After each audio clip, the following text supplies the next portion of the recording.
السلام علیکم۔ چند نئی خبروں اور تجزیات کے ساتھ جہانگیر کھٹک آپ کی خدمت میں حاضر ہے۔ ناظرین، آج جہاں نیو یارک میں جمعۃ المبارک کی رات اور اکتوبر کی 3 تاریخ، جبکہ پاکستان میں ہفتے کی صبح اور اکتوبر کی 4 تاریخ ہے۔ ناظرین، خبریں ہر طرف معلوم ہیں کہ آزاد کشمیر میں کیا ہوا۔ بالآخر حکومت اور جو عوامی ایکشن کمیٹی ہے، ان کی جو لیڈرشپ ہے، ان کے درمیان جو مذاکرات ہوئے کامیاب ہوئے، اور کامیاب بھی اس صورت میں ہوئے کہ جب حکومت نے ان ڈیمانڈز کے سامنے تقریباً گھٹنے ٹیک دیے جو کہ عوامی ایکشن کمیٹی کی جانب سے رکھے گئے تھے۔ 38 نکات تھے، یہ ڈیمانڈز تھیں جو کہ بہت جائز ڈیمانڈز تھیں۔ اور اس سے پہلے حکومت ڈینائل میں تھی، انہوں نے طاقت کا استعمال کیا، لیکن اس کے بعد پھر جس طریقے سے آزاد کشمیر میں لوگ اٹھے، جس طریقے سے انہوں نے ایک انتہائی پرم جدوجہد کی، اور جس طریقے سے ریاست نے جبر کی بدترین مثالیں قائم کی، اور جس طریقے سے انٹرنیٹ کو بند کیا گیا، سیل فون سروس کو بند کیا گیا، کئی علاقوں میں بجلی کو بھی بند کیا گیا، اور ہر قسم کے مسائل کھڑے کرنے کی کوشش کی گئی تاکہ اس کو دبایا جا سکے۔ تو جب طاقت کا استعمال کیا گیا، اور جب ویڈیوز یہ آنے لگی کہ پولیس والوں کی وردیاں سڑکوں پر لٹکائی جانے لگی، اور یہ کہ ان کی جو سٹکس اور ان کے جو باقی گیئرز تھے، ان کی نیلامی سڑکوں پر شروع ہو گئی، تو اس کے بعد پھر ریاست میں ریئلائزیشن تھوڑی سی آئی کہ یہ معاملات تو بالکل قابو سے نکل چکے ہیں، کیونکہ ہزاروں نہیں، لاکھوں کا اجتماع مظفر آباد میں جمع ہو رہا تھا، یعنی مختلف قافلے آ رہے تھے، ہزاروں پہلے سے پہنچ چکے تھے، اور ابھی کئی اور بھی آ رہے تھے۔ لیکن جب دیکھا گیا کہ یہ معاملات تو بالکل قابو سے نکل رہے ہیں، تو اس کے بعد پھر پہلے حکومت کا جو یعنی ان کی جو سیریسنیس ہے، اس کا یہ عالم تھا کہ رانا ثناء اللہ ان کو کہتے ہیں کہ یہ تو ایجنٹ ہیں، بنیادی طور پر یہ بھارت کے پیڈ ایجنٹ ہیں اور یہ سب کچھ کر رہے ہیں۔ لیکن پھر وہی رانا ثناء اللہ پتہ نہیں کون سے منہ کے ساتھ وہاں پر آئے اور ان کے سامنے آ کر بیٹھے۔ اسی طرح احسن اقبال، جو کہ ان کو ہر قسم کے ان کے اوپر الزامات لگا رہے تھے، وہ بھی آ کر ان کے سامنے بیٹھے، اور ان کی باتیں سن کر ان کے مطالبات سے متفق ہوئے، اور مانا، وہ مانا جس سے وہ پہلے مکمل طور پر انکاری تھے۔ یہ سب کچھ کیسے ہوا؟ یعنی یہ آپ دیکھیے کہ جنوبی ایشیا میں گزشتہ کوئی 3 ساڑھے 3 سالوں میں جو کچھ ہوا ہے، میں اس کو اس کا تسلسل سمجھتا ہوں۔ کیونکہ دیکھیے جو کچھ ہم نے پہلے دیکھا سری لنکا میں، جہاں پر کہ ایک ہی خاندان کی اجارہ داری تھی، یعنی ایک بھائی صدر، دوسرا بھائی وزیر اعظم، اس کے بچوں، ان کی اولادیں سینئر ترین وزراء، جن میں ایک شاید فائنانس منسٹر بھی تھا، تو یوں پورے خاندان نے اقتدار پر قبضہ کیا ہوا تھا۔ لیکن جب لوگ تنگ آئے اور لوگوں نے سڑکوں کا رخ کیا، باہر نکلے، احتجاج کیا، تو پھر ہم نے دیکھا کہ یہی ایک زمانے میں انتہائی طاقتور سمجھے جانے والے لوگ وہاں سے ایسے بھاگے کہ آج تک دوبارہ نظر نہیں آئے، اور یوں سری لنکا کو ان سے نجات ملی۔ پھر ہم نے دیکھا کہ یہی کچھ ہم نے بنگلہ دیش میں دیکھا۔ یاد رکھیے کہ سری لنکا میں جو یہ تحریک تھی، یہ کوئی پولیٹیکل پارٹی نہیں چلا رہی تھی، یہ عام لوگ تھے۔ بالکل وہی چیز ہم نے پھر بنگلہ دیش میں دیکھی۔ بنگلہ دیش میں شیخ حسینہ واجد کی حکومت کوئی 15 سال سے، میرا خیال ہے، وہاں پہ وہ حکومت میں تھی، اور انہوں نے بھی ایک جبر کا ایک دور جو ہے وہ چلا رہی تھی۔ لیکن جب عوام کھڑے ہوئے، وہاں پر بھی کوئی سیاسی جماعت نہیں کھڑی ہوئی تھی، بلکہ 8 اسٹوڈنٹ لیڈر تھے، 8، جن کو پہلے کوئی جانتا بھی نہیں تھا۔ وہ کھڑے ہوئے، ریاستی جبر کے سامنے کھڑے ہوئے، انہوں نے لوگوں کو آرگنائز کیا، اور چند ہی دنوں میں بنگلہ دیش کے 360 شہروں اور قصبوں میں ایسے احتجاج شروع ہوئے کہ حسینہ واجد کو اپنا دن کا کھانا چھوڑ کر بھارت بھاگنا پڑا، اور آج بھی وہ وہاں رہتی ہیں، اور ڈاکٹر محمد یونس جیسے انتہائی ڈسٹنگوشڈ اسکالر اور باعزت اور محترم شخصیت جو ہیں، وہ اس وقت بنگلہ دیش کی رہنمائی کر رہے ہیں، اور فروری میں وہاں پر اب الیکشنز بھی ہوں گے، جس کے نتیجے میں یقیناً شفاف الیکشنز ہوں گے، اور امید یہی کی جاتی ہے کہ وہاں پر ایک اچھی حکومت آئے گی۔ وہ خود ڈاکٹر یونس نہیں چاہتے کہ وہ سیاست میں حصہ لیں، تو یہ وہاں پر بھی ان کو ایک ایسا لیڈر ملا کہ جو کم از کم اپنی قوم کو دوسری طرف لے جا رہا ہے، کہ جہاں پر شاید ان کو زیادہ اچھے نتائج ملے۔ پھر ہم نے یہی نتیجہ نیپال میں دیکھا۔ نیپال میں بھی، جس کو جین زی کہتے ہیں، نوجوان اٹھے، ان کی بھی کوئی سیاسی جماعت نہیں تھی، وہ ہر جماعت سے تعلق رکھتے تھے، وہ کھڑے ہوئے، اور انہوں نے وہاں پر ایک ایسی تحریک چلائی کہ چند ہی دنوں میں وہاں پر بھی اقتدار کے ایوان خالی ہو گئے، اور چند ہی دنوں میں وہ لوگ جو کہ اپنے آپ کو بہت طاقتور سمجھتے تھے، وہ بھیگی بلی بن کر اپنے گھروں میں دبک کر بیٹھ گئے۔ وجہ، عوام کھڑے ہو گئے تھے، جن کا تعلق کسی سیاسی جماعت سے نہیں تھا، وہ کسی سیاسی ایجنڈے کے ساتھ بھی نہیں آئے تھے، لیکن वो यानी नेपाल में देखें आप, बांग्लादेश में देखें आप, या श्रीलंका में देखें आप, वहां पर एक चीज मुश्तरक थी, और वो थी एलिट ग्रैब। यानी खानदानों ने वहां पर हुकूमतों पे कब्जा किया हुआ था, या पार्टियों ने हुकूमतों पे कब्जा किया हुआ था, जहां पर के मेरिट का बेड़ा गर्क था। मुल्क जो है वो पीछे जा रहा था, अशराफिया जो थी वो मजे लूट रही थी। और फिर हमने आज़ाद कश्मीर में देखा। आज़ाद कश्मीर में भी ये मामला तो पहले शुरू हुआ था बिजली के बिलों से। वहां पर एक इंतहाई कामयाब अवामी तहरीक चलाई गई, और उसके बाद फिर जो है अवामी एक्शन कमेटी ने 29 सितंबर को जो इन्होंने पहिया जाम और शटर डाउन स्ट्राइक की कॉल दी थी अपने 38 नुकात के मनवाने के लिए। तो उसके बाद हमने देखा कि वहां पर भी मुझे कुछ मुमासलत वही नजर आई जो हमें श्रीलंका में नजर आई, नेपाल में नजर आई और बांग्लादेश में नजर आई। यानी यहाँ पर भी जो तहरीक चला रहे थे वो आम लोग थे, और उन्होंने ऐसी तारीख रकम की कि मेरा नहीं ख्याल कि पाकिस्तान की हालिया तारीख में कोई भी इस किस्म की तहरीक, या अवामी तहरीक थी। मैं इसको सियासी तहरीक भी नहीं कहता हूँ, ये अवामी तहरीक थी, जहां पर के लोग निजात पाना चाहते थे उस एलीट कैप्चर से, या जो अशराफिया ने तमाम चीजों पर कब्जा किया, उस कब्जे से अपने आप को छुड़ाने के लिए जब वो बाहर निकले, तो उनको जो उनकी जो कयादत कर रहे थे वो आम लोग थे। यानी आप देखिए कि अब तक वैसे तो बहुत सारे नाम हैं, जो इनकी एक्शन कमेटी है, आज़ाद जम्मू कश्मीर अवामी एक्शन कमेटी, लेकिन इसमें चार नाम हर तरफ हमें काफी ज्यादा नजर आए, जिसमें शौकत नवाज मीर और उमर नजीर कश्मीरी और ख्वाजा मेहरान और सरदार अमान, ये चार नाम काफी नजर आए। बाकी भी बहुत सारे, मैं किसी को यानी बिलेटल नहीं कर रहा, क्योंकि हर एक का इंतहाई शानदार किरदार रहा है। लेकिन इनमें शौकत नवाज मीर का नाम सबसे ज्यादा आ रहा है, क्योंकि ये ऐसा लगता है कि शायद वो तहरीक के बानी हैं, यानी वो सीनियर तरीन कायदीन में से आते हैं। अब शौकत नवाज मीर हैं कौन? शौकत नवाज मीर अरबपति नहीं है। शौकत नवाज मीर किसी पार्टी के सदर भी नहीं है। शौकत नवाज मीर किसी असेंबली का हिस्सा भी नहीं है। बल्कि शौकत नवाज मीर मुजफ्फराबाद में बैंक रोड पर एक किताबों की दुकान चलाते हैं, इनका एक किताबों का कारोबार है। ये उससे मुत्तसिल हैं, वो काम करते हैं। लेकिन चूंकि ये एलिट कैप्चर से बहुत ज्यादा तंग थे अपने बाकी दोस्तों और साथियों की तरह, तो इन्होंने फिर जो तहरीक चलाई, तो वो ऐसी तहरीक चली कि उन्होंने आजाद कश्मीर की तारीख को बदल दिया। तारीख को कैसे बदला, इस पर अभी आते हैं। देखिए, जब ये मुज़ाकरात हो रहे थे, तो 38 में से 36 नुकात तो हुकूमत ने मान लिए थे, कि वो सारे बेसिक मामला थे, कोई उसमें यानी ज्यादा से ज्यादा एडमिनिस्ट्रेटिव मेजर्स थी। लेकिन जो उनमें एक बड़ा मुतालबा था वो ये 12 सीटों का, जो रेफ्यूजीज की सीटें, इनका खात्मा था। अब उसके ऊपर हुकूमत का ये कहना था कि इसके लिए हमें सेनेट और नेशनल असेंबली में जाकर आईनी तरमीम करनी पड़ेगी, और उसके बाद फिर हम इनको खत्म करेंगे, तो इनको बतदरीज खत्म किया जाएगा। अब ये लोग क्यों ये मुतालबा कर रहे थे कि आज़ाद कश्मीर की जो असेंबली है, उसमें मैं थोड़ा सा आपको समझाऊं कि ये है क्या। 54 सीटें हैं, उसमें 33 वज़रा। 54 सीटें, 33 वज़रा, साथ स्पीकर डिप्टी स्पीकर मिला ले तो वो भी सरकारी ओहदे ही हैं, जो 35 हो गए। और जो बाकी हैं उनको भी मुख्तलिफ कमेटियों के सरबराह ने पता नहीं क्या क्या उनको दिया हुआ था, और उसकी वजह से वो सारे के सारे मजे लूट रहे थे। जो आज़ाद कश्मीर असेंबली है, इसमें बेसिकली कोई यानी अपोजिशन का लीडर नहीं है। बल्कि इन्होंने फिर किया क्या कि जो रेफ्यूजीज की सीटें हैं, ये वो सीटें हैं जिनके बारे में आम राय यह है कि पाकिस्तानी इस्टेब्लिशमेंट इन सीटों के जरिए सियासी इंजीनियरिंग करती है आज़ाद कश्मीर में। यानी ये वो लोग हैं जो कि पाकिस्तान के मुख्तलिफ शहरों से इलेक्ट किए जाते हैं, बहुत ही कम वोटों के साथ। यानी किसी को शायद मालूम भी ना हो, कहीं मैं पढ़ रहा था कि वो कहते हैं कि कहीं पर 1000 वोट से भी कम वोटों पर कोई जीता है, और वो जाकर कश्मीर असेंबली का मेंबर बन गया है। और फिर उनको ओहदे क्या दिए जाते हैं, मैं आपको जरा आपके गोश गुजार करना चाहूंगा कि इस वक्त अब्दुल माजिद खान नाम है इनका, पेशावर से इनका ताल्लुक है, और ये वजीर खजाना है।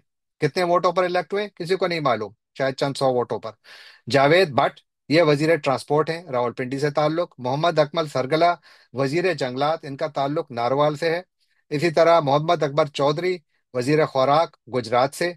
मोहम्मद आसिम शरीफ, वजीर स्पोर्ट्स, मुल्तान से। मोहम्मद अहमद रजा कादरी, वजीर वजीर मजहबी उमूर, रावलपिंडी से। राजा मोहम्मद सिद्दीक, वजीर सनत और तजारत, अटक से। गुलाम मोहिउद्दीन दीवान, मेंबर पब्लिक अकाउंट्स कमेटी, इनका ताल्लुक लाहौर से। चौधरी मोहम्मद इस्माइल, ये गुजरांवाला से इनका ताल्लुक है। मकबूल अहमद, ये सियालकोट से हैं। हाफिज अहमद हामिद रजा, सियालकोट से हैं। तो बेसिकली ये जो 12 सीटें, इन पर जो लोग मुंतखब हुए, तो उनमें से 8 वजीर हैं, एक डिप्टी स्पीकर है, इनमें से 6 का ताल्लुक पाकिस्तान तहरीक इंसाफ से और 3 का ताल्लुक PMLN से है। लेकिन अमूमन इनको यही समझा जाता है कि इन लोगों को कंट्रोल कहीं और से किया जाता है, और इसीलिए जब भी हुकूमत को तोड़ना हो तो ये जो ये अवामी एक्शन कमेटी के जो लीडरान हैं, उनका कहना है कि जी अजीब सी बात है, जब भी इस्टेब्लिशमेंट चाहती है कि आज़ाद कश्मीर में हुकूमत को चेंज किया जाए तो वो इन्हीं मोहरों को इस्तेमाल करती है। यानी ये जो 12 रेफ्यूजीज की सीट्स हैं, और फिर जो आज़ाद कश्मीर में बहुत सारे ऐसे हैं MLA जो कि बड़ी आसानी से उनके काबू में आ जाते हैं, तो वो बड़ी आसानी से जब भी चाहें हुकूमतें बदल देते हैं। जिस तरह के इमरान खान की गिरफ्तारी के बाद जिस तरीके से वहां पर हुकूमत तब्दील की गई, वो सबको मालूम है। तो यहाँ पर इसीलिए ये मुतालबात जो थे, वो उनमें एक बड़ा मुतालबा ये था। अब वही जो है हुकूमत उसके ऊपर थोड़ा जरा हेजिटेंट थी। लेकिन अब मुज़ाकरात मुकम्मल हो गए हैं, और ख्याल ये है कि जिस तरह हुकूमत का कहना है कि इनके अक्सर मुतालबात मान लिए गए, और जो अवामी एक्शन कमेटी की क़यादत है उनका भी यही कहना है कि हमारे मुतालबात तकरीबन सारे के सारे मान लिए गए हैं, और कुछ पर बातचीत चल रही है। तो जिन चीज़ों पर अहम चीज़ें जो जिन पर फैसला हुआ है, तो उनमें एक तो ये है कि ये जो 8 वज़रा हैं और एक डिप्टी स्पीकर हैं, शायद इनको जाना पड़े। इनसे जो है तमाम मराहत भी वापस ली जाएंगी, तमाम वज़रा से मराहत वापस ली जा रही हैं। उनके जो पेंशन वगैरह के मामला हैं वो ख़त्म किए जा रहे हैं, उनके जो डेवलपमेंट फंड्स हैं वो रोके जा रहे हैं। और फिर वो लोग जो कि जहाँ बहक हुए हुकूमती क्रैकडाउन में, उनको भी मुआवजा अदा किया जाएगा। और साथ ये कि आज़ाद कश्मीर के लिए एक खुसूसी पैकेज भी अनाउंस किया गया, जो कि 30 अरब रुपए पर मुश्तमिल होगा। तो यूं आज़ाद आज़ाद कश्मीर को जो अवामी जो मसाइल हैं उनके हल के लिए एक्स्ट्रा पैसे दिए जाएंगे। यूं ही मेरे ख्याल में ये एक बहुत ही ज़्यादा इन्होंने एक शानदार तारीख रकम की है। यानी जो अवामी एक्शन कमेटी ने तो अपनी तरफ से बहुत ज्यादा पीसफुल स्ट्रगल की है, लेकिन जब क्रैकडाउन हुआ उसमें फिर जाहिर है कि तसादुम भी हुआ और उसमें लोगों ने अपनी जानें भी गंवाई। लेकिन जब ये मुतालबात मान लिए गए, जब अवामी एक्शन कमेटी और हुकूमत के दरमियान एग्रीमेंट पे सिग्नेचर्स हो गए, दस्तखत हो गए, तो उसके बाद फिर एक जो मुझे बात पसंद आई इनकी क़यादत की, स्पेशली शौकत नवाज मीर की। उनका कहना था, जब उनसे पूछा गया कि क्या आप जश्न मनाएंगे क्योंकि आपके तो तमाम मुतालबात मान लिए गए हैं और आप फाते हैं इस पूरी स्ट्रगल में, तो उन्होंने जवाब दिया कि हाँ जी बिल्कुल, लेकिन हम जश्न नहीं मनाएंगे बल्कि हम सोग मनाएंगे, क्योंकि हमारे साथी शहीद हुए हैं इस पूरी स्ट्रगल में। तो मेरा ख्याल है कि ये एक बहुत ही अच्छा जेस्चर है जो कि इस क़यादत ने दिया है, बहुत मेच्योरिटी का मुजाहरा किया है। इनकी ओवरऑल अगर आप बातचीत को भी गौर से देखें, तो कहीं पर वो ऐसी जुबान उन्होंने इस्तेमाल नहीं की जिस पर एतराज किया जा सकता हो। यानी बहुत ही मैच्योर लैंग्वेज, और बहुत अच्छे तरीके से उन्होंने अपने आप को कंडक्ट किया। जितनी इनकी तारीफ की जाए कम है, और वाकई पाकिस्तान की सियासी तारीख में इन्होंने जो बाब रकम किया है, आई होप कि इसको रिपीट किया जाए पाकिस्तान में, ताकि वो बदबूदार निज़ाम जो कि इस वक्त पाकिस्तान की जड़ों को काट रहा है, उससे निजात पाई जा सके और वहां पर एक शफाफ अवामी हुकूमत सामने आ सके। लेकिन यहाँ पर एक मैं देख रहा था, बाकी तो रिएक्शंस हर तरफ से आ रहे हैं, और मैं खुश भी हूँ कि अच्छा है कि ये मामला खैरियत से हल हो गया, और इस पर अमल भी होगा उम्मीद है, क्योंकि 15 दिन की टाइमलाइन दी गई है कि इस पे अमल दरामद होगा। लेकिन मैं एहसन इकबाल साहब का ट्वीट देख रहा था और मुझे बड़ी अफसोस भी हो रहा था, और उनकी मुनाफकत पर हंसी तो नहीं, अफसोस हो रहा था। क्योंकि ये उसी हुकूमत का हिस्सा है जिसने कि यहाँ पर इंटरनेट बंद किया। ये इसी हुकूमत का हिस्सा है जिसने कि यहाँ पर सेल फोन सर्विस बंद की, जिसने कि यहाँ पर 6,000 से ज्यादा पुलिस और पैरामिलिट्री ट्रुप्स भेजे। ये उसी हुकूमत का हिस्सा है कि जिसने यहाँ पर रियासती जबर को बाकायदा मुकम्मल पैट्रनाइज किया। और फिर यही साहब यहाँ कश्मीर, आज़ाद कश्मीर आए, बातचीत भी की और तमाम बातें भी मानी, और फिर उसके बाद इन्होंने बहुत ज्यादा बेशर्मी का ट्वीट भी किया। तो उस ट्वीट में बुनियादी तौर पर वो आजाद कश्मीर के लोगों की बड़ी तारीफ कर रहे हैं, उन्हीं लोगों की जहां पर कि उन्होंने बेगुनाहों का खून बहाया है। लेकिन वो कह रहे हैं कि जी अच्छा है, सब कुछ बस खैरियत से हल हो गया, यहाँ पर कुछ मसाइल थे, डिफिकल्ट सिचुएशन थी। बावजूद इसके वो खुद कह रहे हैं, उनके अल्फाज हैं कि over the past weeks we saw a difficult situation emerge due to legitimate public concerns. ये मान रहे हैं, लेकिन उसके बाद फिर ये भी तो माने कि आप उस कत्लेआम के जिम्मेदार हैं। और अगर आप कत्लेआम के जिम्मेदार हैं, तो क्या आप अपने आप को इस बात का पाबंद नहीं समझते कि आप या तो इस हुकूमत से मुस्ताफी हों या बाकायदा माफी मांगे? क्योंकि ये जो हरकतें हुई हैं, ये किसी भी नॉर्मल रियासत में नहीं होती, क्योंकि आप खुद कह रहे हैं कि ये इनके लेजिटिमेट कंसर्न्स थे। अगर लेजिटिमेट कंसर्न्स थे तो फिर इतना खून खराबा करने की क्या जरूरत थी? क्या किसी के खिलाफ कार्रवाई होना जरूरी नहीं है? मेरा ख्याल है कि अगर कोई नॉर्मल मुल्क होता तो जरूर होती, लेकिन पाकिस्तान है, यहाँ पर चलें, यहाँ पर कम से कम इतना तो हुआ कि जो कश्मीरी अवाम है इन्होंने जो तारीख रकम की, अगेन मैं इनको जितना कमेंट करूं, जितना मैं इनकी तारीफ करूं कम है। अब चलते हैं अगले मौजू की जानिब, और वो यहाँ अमेरिका में जो फेडरल गवर्नमेंट है, वो आज उसका तीसरा दिन था, बंद है। और तकरीबन 7.5 लाख वफाकी मुलाजमीन जो हैं वो इस वक्त फरलोड हैं, यानी काम नहीं कर रहे, उनको तनख्वाह नहीं मिल रही है। और कई सारे इदारे उससे मुतासर हो रहे हैं, जिनमें कि होमलैंड सिक्योरिटी का डिपार्टमेंट है, डिफेंस डिपार्टमेंट है, human health and human services department है, APA, IRS, और बाकी मुख्तलिफ इदारे हैं जो कि इससे मुतासर हो रहे हैं। लेकिन यहाँ पर अब एक और खदशा भी आ रहा है, वो ये कि इसकी वजह से जो इकॉनमी से रिलेटेड नंबर्स हैं, जिसकी बुनियाद पर अमेरिका का फेडरल रिजर्व बैंक ये फैसला करता है कि इंटरेस्ट रेट को बढ़ाएं या कम करें। ख्याल ये है कि इंटरेस्ट रेट को कम किया जाएगा, लेकिन इस मरतबा शायद जो अमेरिका के ओवरऑल इन्फ्लेशन के नंबर्स हैं वो शायद फिलहाल सामने नहीं आ रहे, और ख्याल है कि ना आए। और उसकी वजह यह है कि पॉलिसी और अवेलेबिलिटी और नॉन अवेलेबिलिटी ऑफ डेटा, या डेटा की अदम दस्तियाबी, इसकी वजह से शायद वो ना आए। और अगर वो ना आए तो इससे फिर जो इंटरेस्ट रेट के हवाले से फैसला है वो मौखर हो सकता है, जिसका असर यकीनन अमेरिका की इकॉनमी पर बहुत बुरा पड़ेगा। और साथ ही एक और अमेरिका में प्रोग्राम होता है जिसको women infant and children programme कहते हैं, या विक के नाम से जाना जाता है। 6 मिलियन अमरीकी इससे इस्तेफादा करते हैं। इसके तहत बच्चों और खवातीन को न्यूट्रिशियस फूड यानी खुराक दी जाती है, ताकि वो हमेशा सेहतमंद रहें। तो ये भी एक उस प्रोग्राम ये प्रोग्राम भी उससे मुतासिर हो रहा है, जो कि अब यहाँ पर थोड़ी इधर इस पर बहस भी चल रही है। लेकिन ओवरऑल अमरीकी इकॉनमी पर इसका असर बहुत महदूद होगा। लास्ट टाइम भी कोई 35 दिन तक 2019 में अमरीकी हुकूमत बंद रही थी, और उस वक्त इसका जो अमरीकी इकॉनमी को नुकसान हुआ था कोई 11 अरब डॉलर था। तो इस मरतबा भी ख्याल है कि शायद इतना नुकसान ना हो, लेकिन नुकसान कहीं ना कहीं होगा, शायद ज्यादा नुकसान सियासी हो दोनों पार्टियों को, क्योंकि दाहिर जिम्मेदार तो दोनों पार्टियां हैं। आखिर में जिक्र उस बड़े फैसले का जिसका ऐलान हमास ने किया है। सदर ट्रंप ने हमास को संडे तक की डेडलाइन दी थी कि संडे तक यानी इतवार के दिन तक आप फैसला करें कि आप उस पीस प्लान को मानते हैं कि नहीं। और अगर आप नहीं मानते तो उसके बाद फिर आपके खिलाफ शदीद फौजी कार्रवाई की जाएगी। लेकिन उससे पहले आज हमास की जानिब से ऐलान किया गया कि वो कंडीशनली एक्सेप्ट करते हैं, यानी जुजवी तौर पर इस जो सदर ट्रंप का जो पीस प्लान है उसको वो मानते हैं। उसमें उन्होंने कुछ शराइत रखी हैं। एक तो वो कहते हैं कि हम सारे जितने भी हमारे पास डेड बॉडीज हैं इसराइली, और जो उनके हॉस्टेजेस हैं, उनको हम रिहा करने को तैयार हैं। लेकिन जिस तरह सर ट्रंप कह रहे हैं कि जी 72 घंटे में इनको रिहा करें, तो ये मुमकिन नहीं है, क्योंकि लॉजिस्टिकली मुमकिन नहीं है। और साथ ये कि वो कहते हैं कि हम हुकूमत भी हवाले कर देंगे, लेकिन हम हुकूमत किसी और के हवाले नहीं करेंगे। हम हुकूमत सिर्फ और सिर्फ फलस्तीनी क़यादत के हवाले करेंगे। हमें हुकूमत में नहीं रहना, हम ठीक है बाहर रहेंगे, लेकिन एज ए पॉलिटिकल पार्टी वो रहना चाहते हैं। और जहां तक कि उनके हथियारों के डालने का ताल्लुक है, यानी हथियारों को छोड़ना या इसराइल के हवाले करने का ताल्लुक है, तो कहते हैं कि ये हम सिर्फ और सिर्फ एक आज़ाद फलस्तीनी रियासत के हवाले करेंगे, जिसका मतलब यह है कि हमास हथियार नहीं डालेगी। सदर ट्रंप ने जब ये ऐलान हुआ, जो कि बहुत बड़ा ऐलान है, तो गजा में भी इस पर काफ़ी खुशी का इजहार किया गया। इसराइल की जानिब से फौरी तौर पर ऐलान तो नहीं हुआ, लेकिन इसराइली अखबारात में दो किस्म की खबरें आ रही हैं, उन पर मैं आता हूं। लेकिन उससे पहले सदर ट्रंप के उस ट्वीट का जिक्र करूंगा, जिसमें कि उन्होंने जो हमास की स्टेटमेंट है उसका जिक्र किया, और फिर उन्होंने फौरी तौर पर इसराइल को कहा कि आप गजा पर बमबारी फौरन बंद करें। इसके बाद अमरीकी मीडिया ये रिपोर्ट कर रहा है कि सदर ट्रंप ने इसराइल के वजीर आजम बिन्यामिन नेतन्याहू से टेलीफोन पर बात भी की, और उनको कहा कि बमबारी फौरन बंद करें।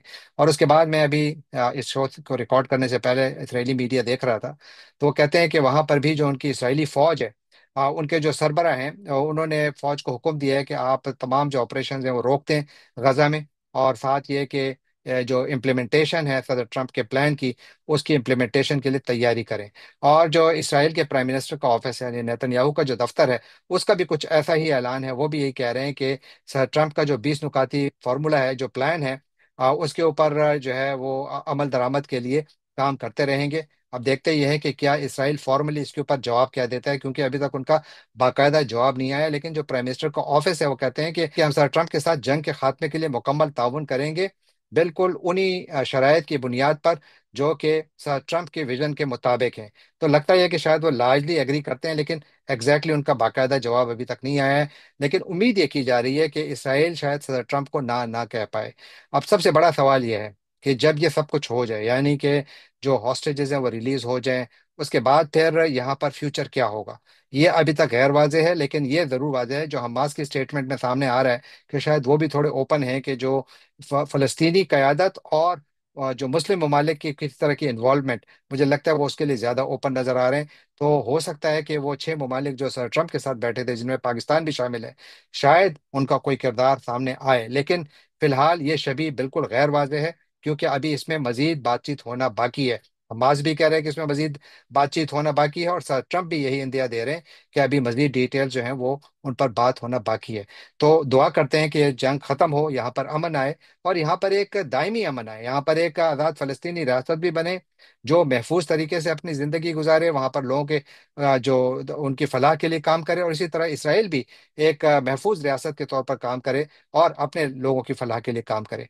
जाने से पहले आपसे एक बार तो फिर दरखास्त कि आप हमारे चैनल को सब्सक्राइब कीजिए, लाइक कीजिए, शेयर कीजिए, कमेंट कीजिए, और बेल आइकॉन को क्लिक करना ना भूलिएगा। आपका बहुत बहुत शुक्रिया।